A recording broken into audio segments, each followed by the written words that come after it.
At one time, things seemed pretty good for Stephen Howells. The thing that I always remember is his smile. But life would become more challenging for Howells after he started experiencing delusions. He ended up living in a group home just outside of Phoenix, Arizona. But Stephen Howells would never get the chance to leave. What kind of care do people get who do have a mental illness? I'm Erica Stapleton. Join me for Locked Inside, a new podcast from the 12 News iTeam and Vault Studios. In May of 2017, Brooke Skylar Richardson was 18 years old, a senior in high school. Skylar was a gentle, loving, kind individual who had problems would not hurt an insect, let alone being mean to a human being. But the teenager was hiding something, a secret that wouldn't stay hidden for long. As I was driving up there, I thought there might be some other explanation, or probably something happened other than there was truly going to be the remains of a newborn infant in the backyard of the residence. This week on Killer Cases. Ladies and gentlemen, we are here today because the defendant, Brooke Richardson, murdered a baby that she didn't want and never intended to keep. She did give birth to a newborn infant. She caused the death of that infant. She subsequently burned the infant. They were on a one-way track to get her to confess so they could take her to jail. Are you going to put me in jail because of that? People were ready to convict. There was false information everywhere. It was ugly. She was determined to keep her secret. For Vault Studios and the Law and Crime Network, I'm Brian Ross. This is Killer Cases, the podcast.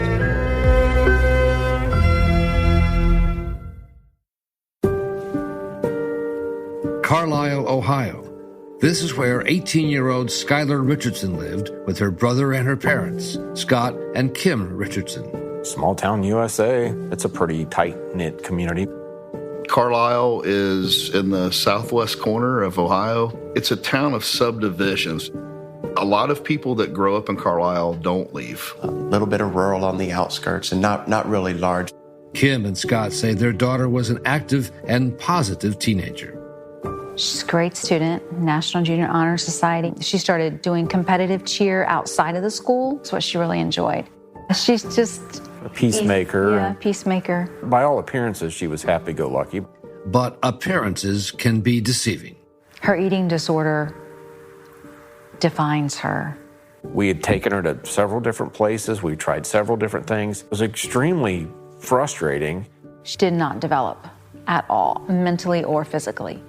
She stayed frozen in that 12-year-old body. In May of 2017, Skylar seemed to have friends at school and was dating. Most recently, a boy named Brandon. In the spring, I noticed that they were getting very close, and that's when I had encouraged her to get on the pill. That's when I made her appointment for her to go to the doctor. I went with her. I sat in the lobby. She went back by herself. When she came out, I could tell that she had been crying, but I wouldn't say that she was horribly shaking or upset. I could just tell that she'd been crying. She kept everything a secret. She always has. It turns out she was 8 months pregnant, just weeks away from giving birth. Charles Ritkers would eventually represent Skylar as her attorney. Skylar did not want to have to deal with her mother's wrath during her pregnancy and thought that she could get through school and then tell her mom that she was pregnant and then have a normal delivery process. And her high school senior prom was just 9 days away.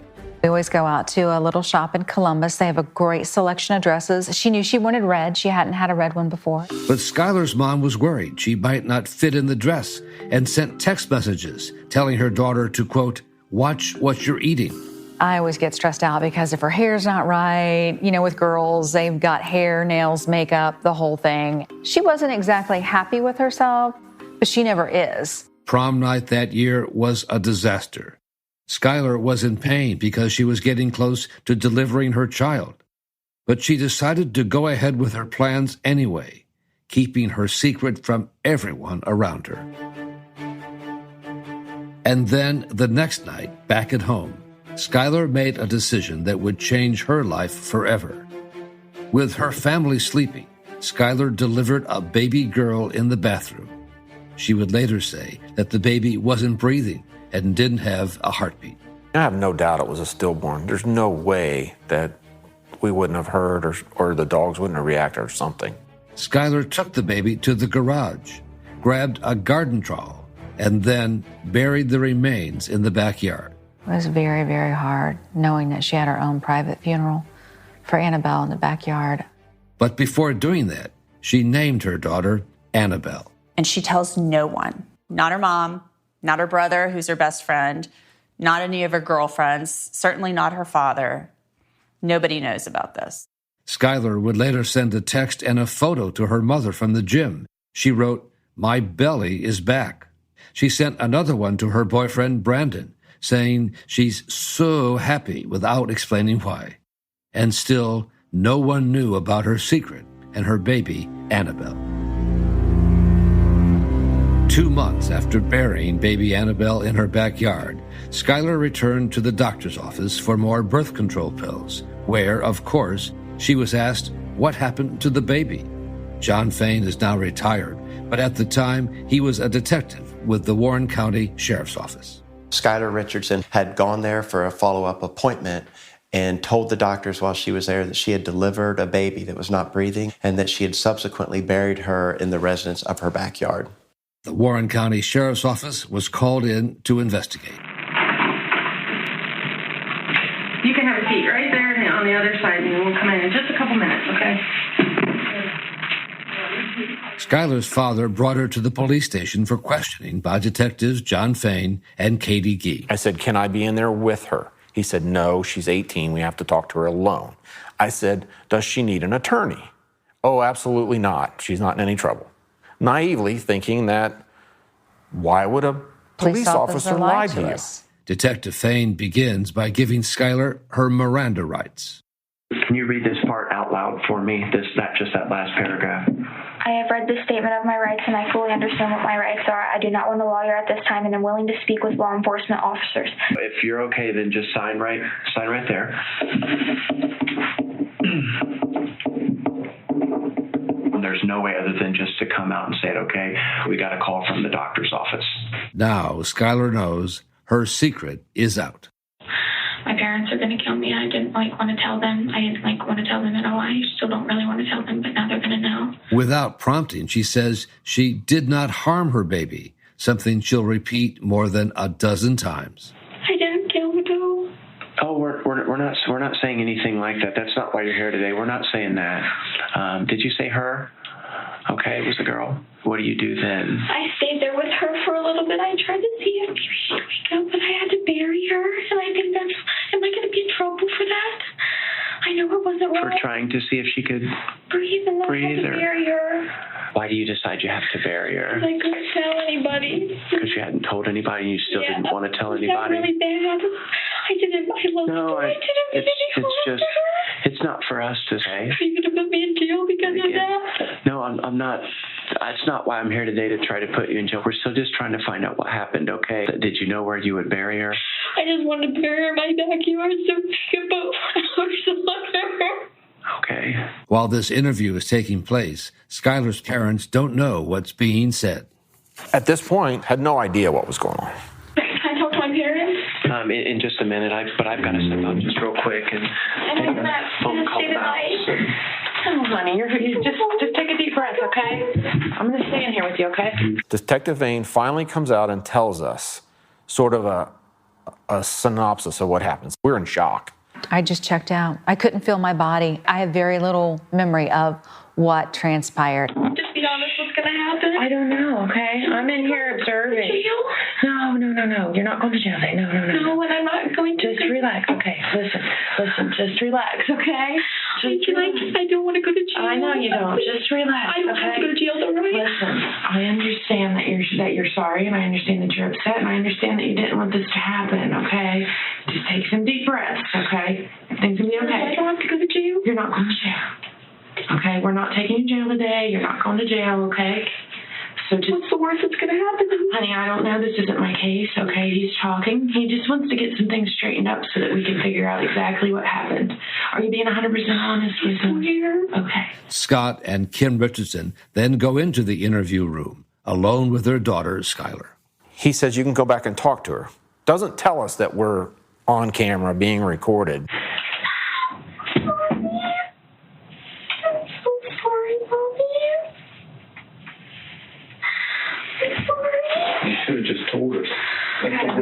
know.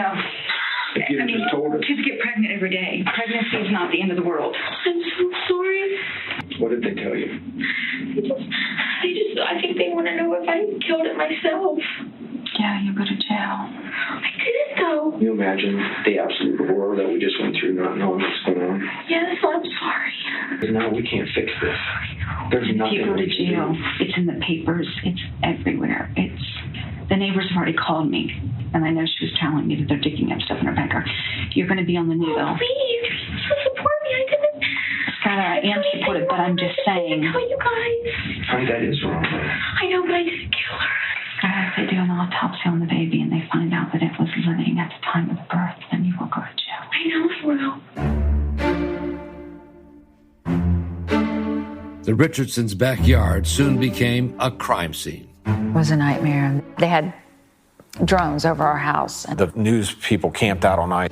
Detective Fain obtained a search warrant to dig up the infant's remains, which had been buried in the ground for 9 weeks. It was a lengthy process, but we had recovered all the remains. So the coroner's office had time also to conduct an examination of the remains of what they had left. Following that examination, the county coroner reported to the detectives that a forensic anthropologist observed charring on Annabelle's bones, suggesting a more sinister motive. I said, "How certain is she?" He said, "She is absolutely and 100% certain that these bones were burned." It was a turning point in the case. Skyler was brought back in for another round of questioning. I was told it was only going to be a few minutes. Kim and I are sitting outside. Detective Brandy Carter joined Detective Fain for the session. And I'm just going to be honest. I don't know how to say it any other way than we know there was more that happened, okay, than what you and I talked about the other day. Skyler's lawyers, Charles Richters, would later question how the interview was conducted. Skylar holds the hand of the female officers in the room. She did not have a lawyer. Her mom and dad weren't present, and she frankly thought that the police were there to help her. And under questioning, Skylar finally admits to something she had repeatedly denied before. You knew I didn't get the truth, and you still had to carry that weight with you. I'm so sorry. Is it possible that she maybe breathed a little bit, like maybe, before? Maybe. Okay. What do you do with her? I put her in the towel. Okay. Do you feel like she was breathing when you were holding her and you held her too tight? Okay. I know. It's okay. It's okay. You can't. It's okay. You were trying. I think I'm going to kill her. Okay. When she just interjects out of the blue, "I think I might have killed her. I squeezed her too tight." Detective Carter and I were a little bit taken back by that because we hadn't asked her that, but she just offered that up on her own. What's going through my head right at that moment is that she admitted to killing her baby. I so hard. I did like that so hard, but just like I just want her to go. Maybe that's when she died? It seemed now like I was speaking with someone who had done the crime that we were there for and was guilty and knew they were guilty. Asked if the baby made any noises, Skylar replies, "Maybe a little noise, like a gurgle." Skylar had admitted to maybe accidentally killing her baby. I know at this point there's going to be an arrest that day. But Skylar's attorney was about to raise serious questions over the tactics used in that interrogation room. This case was a false confession.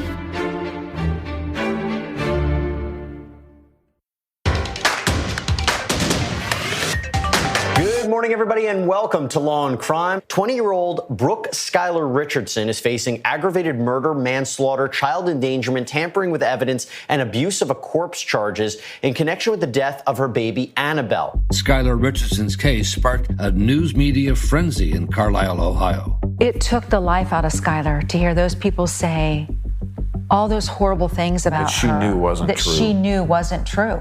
And as details of the case emerged, public outrage grew. Much of it focused on the allegation that Skylar Richardson had burned the remains of her baby daughter. That's when we find out how bad this has gotten. The burning issue is what caused the prosecutor to indict Skylar for an aggravated murder. Again, this was something Skylar seemed to admit to doing in her second interrogation with Detectives Fain and Carter, but only after repeatedly denying anything to do with it. It seemed to be a genuinely surprised reaction when we asked about the fire. Are you sure? I swear on anything. Are you sure? That I'm sure. I'm sure of. Clearly, when they said something to her about burning, she had no idea what they were talking about. Skylar was sobbing almost uncontrollably as the detectives continued to press her on the burning, a finding that the county coroner confirmed with investigators. He met us there and we're in the hallway just outside the door, and he just wanted to make sure we were certain and clear on the information that the baby's remains had been set on fire.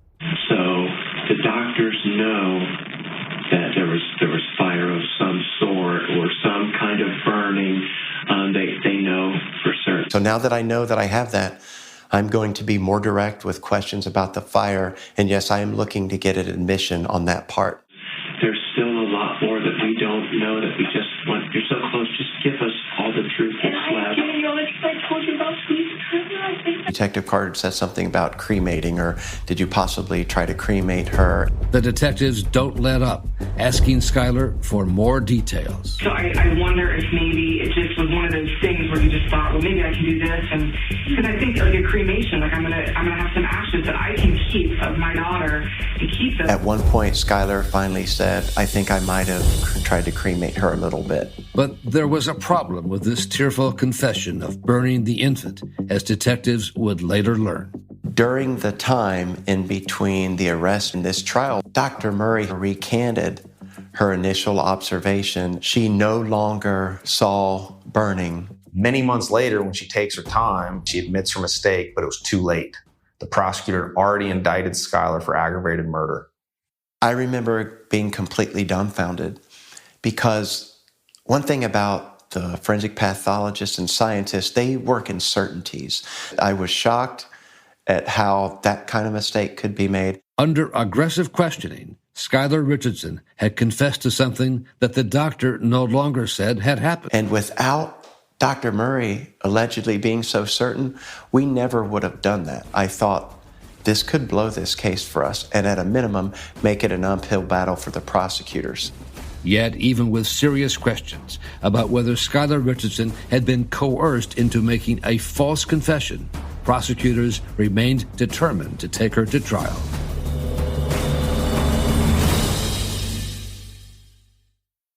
The case would go to trial on September 3rd, 2019. Case number 2017 CR 33292. We are now going to hear the opening statements. Mr. Knippen, you may proceed. Steve Knippen, the first assistant prosecutor in Warren County, previews the state's case against Brooke Skylar Richardson. Ladies and gentlemen, we are here today because the defendant, Brooke Richardson, murdered a baby that she didn't want and never intended to keep. She continued to lie and conceal this pregnancy because no one was ever going to find out about the truth of her pregnancy. She didn't start prenatal care. She didn't look at baby clothes, cribs, diapers, bottles. And she didn't research how to give her child up for adoption. She did nothing. Knippen tells the jurors they should accept Skylar's words from the interrogation as the truth. During this interview, Brooke admitted the following: that her daughter was alive for approximately 5 minutes. She saw her daughter's arms moving a little. And just hours after putting her daughter in the ground, she documented her feelings about exactly what was going through her head at that time. I'm literally speechless with how happy I am. We were there for every minute of it. It was very difficult to listen to and portray her in the worst possible manner. It was just horrible. All right, Mr. Rickers, you may proceed. Skylar's attorney, Charles Rickers, tells the jury about someone who will not be testifying at the trial, the forensic pathologist who mistakenly told police the baby's remains had been burned. Her name is Dr. Murray, and you're not going to hear from her. They're not going to call her to the stand. Dr. Murray rushes. She admits that she rushes. She says the bones are burned. The bones are charred. This doctor, many weeks later, said I was wrong. She told the prosecutor's office I was wrong. She said, I ain't going to lie to them and I ain't going to lie for them. This case is about a rush to judgment. And it's all about that second interrogation. It's the whole case. Skylar's boyfriend, Brandon, is called to the stand. Julie Kraft begins the questioning for the prosecution. I want to direct your attention to May 7th at 10:54 a.m. And would you agree that's you saying, good morning, beautiful babe? Yes. And she responds back, good morning, my amazing boy. Yeah. When she responded back, good morning, my amazing boy, at 10:42 a.m., did you know that she had just buried a baby several hours prior? No.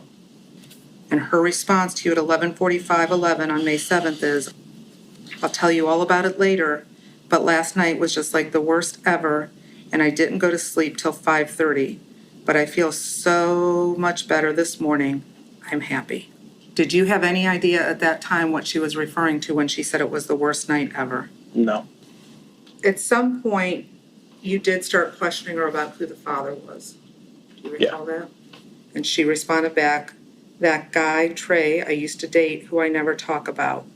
I'm so sorry for lying and for not telling you in the first place. I am so sorry. Please forgive me eventually. I'm so sorry. At your age, it had to have been pretty hard learning everything that was going on and knowing that all of that had been kept from you. Yeah. But in the end, the outcome of the case would come down to the interrogation of Skylar Richardson and the testimony of the detective who led the questioning. Sir, would you please state your name? John Fain, spelling of the last name is F-A-I-N-E.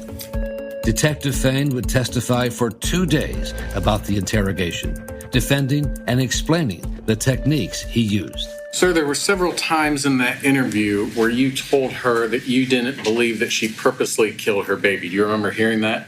Yes. Why were you saying that? We're at the part of the interview where I felt like and was pretty certain she was getting closer to confessing and telling us more of the truth, but just getting her to be comfortable enough to tell the truth. But that's not how Skylar's lawyer, Charles Ricker, saw it. Not at all. Good morning. And the focus is very tight on that second interrogation session in which Skylar confesses to giving birth to a live baby and then burning the remains. I agree that she initially and several times denied that, yes. And ultimately, she was broken down, and she said she tried to cremate Annabelle just a little bit, right? Can you define broken down? Well, do you agree that you and Detective Carter were pretending that the main purpose of your interrogation of her was to help get Annabelle's remains back to her family for a proper burial? Would I agree that that was my main purpose? That that's what you led Skylar to believe? I know we alluded to that. I can't say I necessarily agree that we made it clear to her that that was our main purpose, but that was certainly one of the things that we hoped we would be able to accomplish. The word cremate was used multiple times by you and Detective Carter before Skylar gave you the word back. Is that correct? Yes, the word was used by all three of us, yes. And you and Detective Carter used that theme, cremation, multiple times before she used that word. Is that correct? No, I guess I wouldn't say used a theme. The word was used, but I'm not sure what you mean by creating a theme. I guess I don't feel like I had a theme that I was trying to create. But yes, I will agree I used that word several times as well as Detective Carter.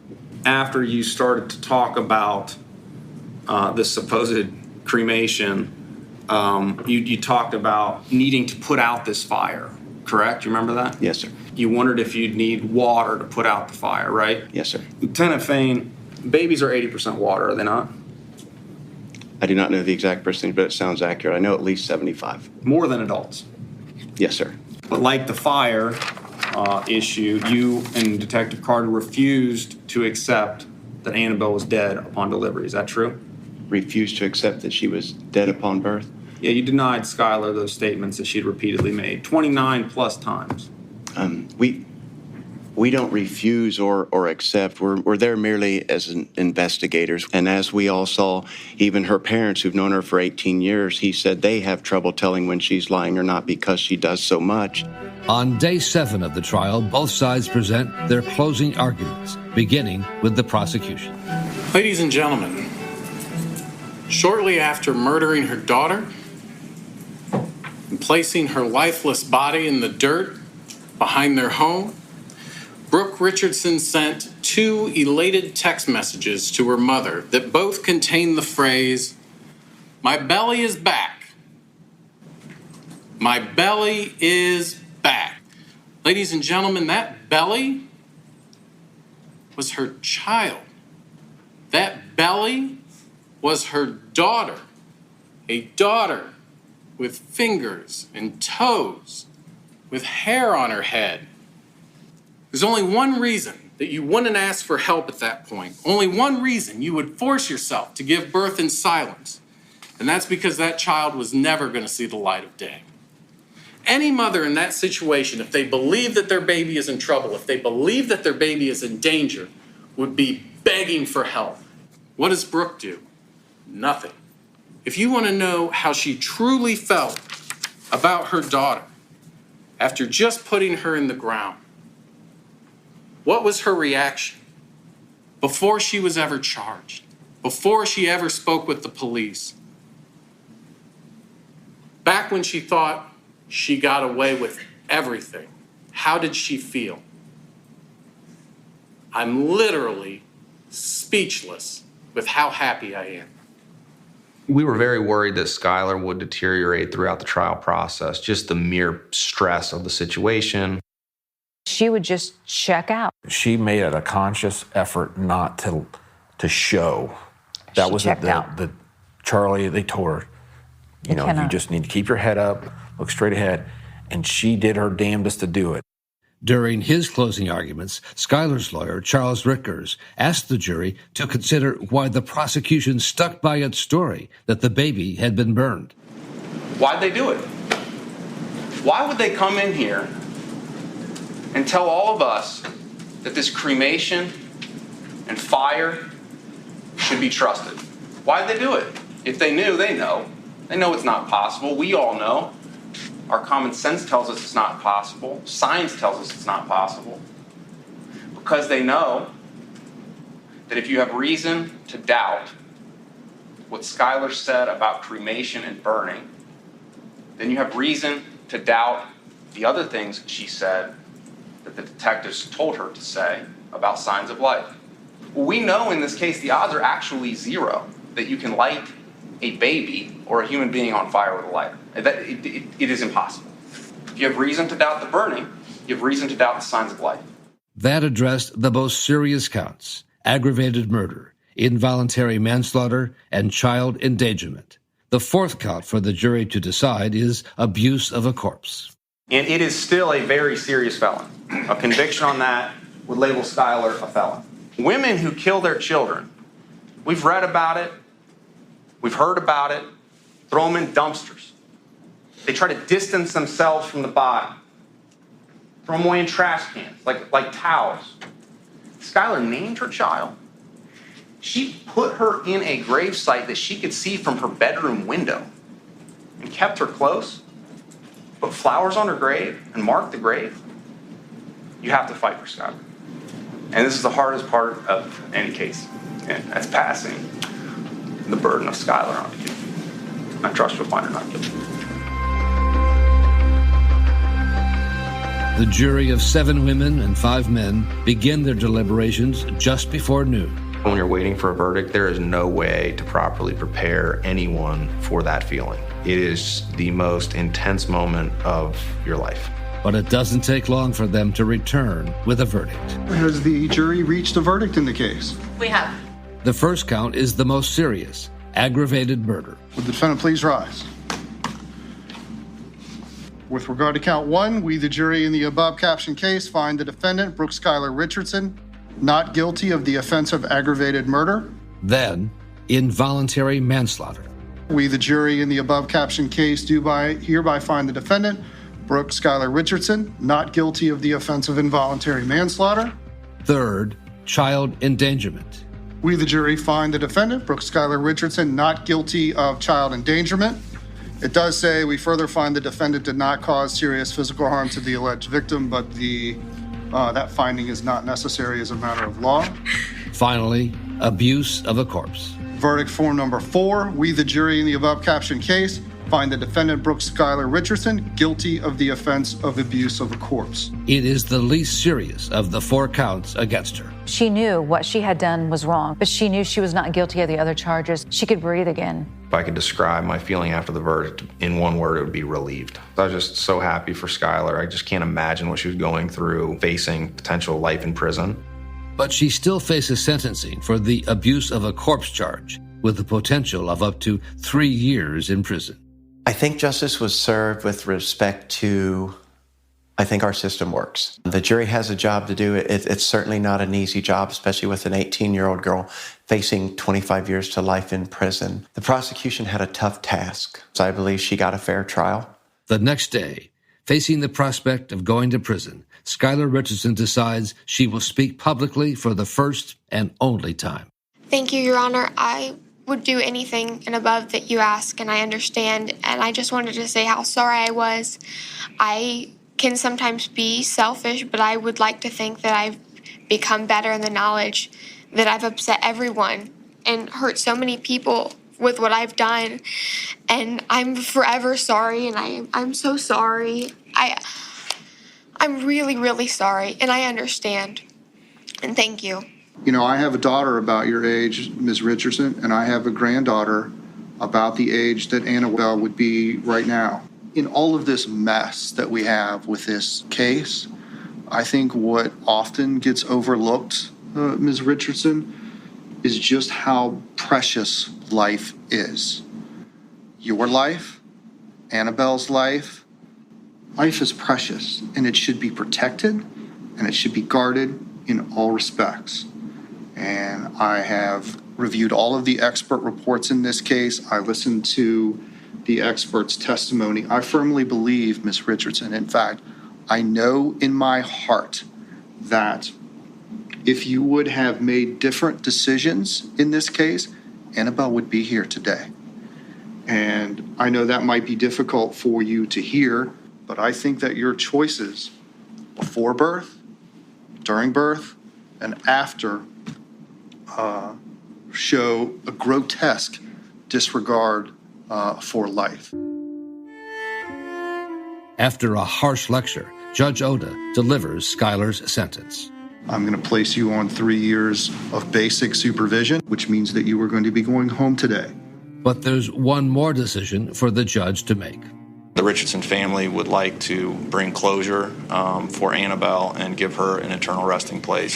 So we would request that you give the Richardson family Annabelle. Mr. Richardson, do I have your word that those remains are going to be buried properly? Absolutely, sir. I am going to order that the remains of Annabelle be released to the Richardson family. I'm going to hold Mr. Richardson to the promise that he made here today. And if he does not keep that promise, he will answer to me in that regard. Good luck to you. We are in recess. Thank you, Your Honor. All right. Following the trial, Skylar Richardson enrolled in college. She and Brandon are no longer a couple.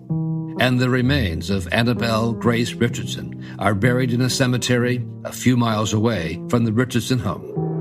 Skylar is a regular visitor, making sure there are always fresh flowers on the grave. Killer Cases, the podcast, is a production of the Law and Crime Network and Vault Studios. You can watch Killer Cases on the A&E Network and the True Crime Network. Refer to your local programming guide for full details. Brian Weiss, John Ford, and Will Johnson are executive producers with Vault Studios. Reed Redmond and Will Johnson produced and edited the podcast. Killer Cases, the television series, is written and presented by me, Brian Ross, and produced and directed by Rhonda Schwartz. Executive producers are myself, Brian Ross, and Rhonda Schwartz with Ellsworth Productions, and Rachel Stockman and Dan Abrams with Law and Crime Productions. Also thanks to producers Sam Kelly and Jennifer Tinter, and editors Danny Hilton and Mick Teodori. Killer Cases is produced in partnership with Cineflex Rights and True Crime Network.